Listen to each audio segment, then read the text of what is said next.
talaga si Karina nung high school. May mga dating kaklase si Karina na nagbahagi kung sino talaga siya bilang tao. Sa likod ng imaheng hinubog ng media, malinaw sa kanila ang tunay na ugali ni Karina. Kilala siya noon hindi lang sa ganda, kundi sa tuwid na prinsipyo at tunay na kabaitan. Ayon sa isang dating kaklase, madalas silang mabuli, pero palaging mabuti at handang ipagtanggol ni Karina kahit hindi sila magkaibigan. Ayaw niya sa tsismis, nagsasalita laban sa pang-aapi at ipinagtatanggol lang tama. Sabi ng iba, natural siyang nag-aalaga sa mga mahiyain at naiiwan, sinisigurong walang nakakaramdam na invisible.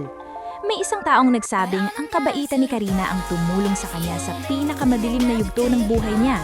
Naalala rin siya ng mga kaibigan bilang mapagmahal, mahilig magsulat ng sweet na sulat kamay para manatiling magkaibigan habang buhay.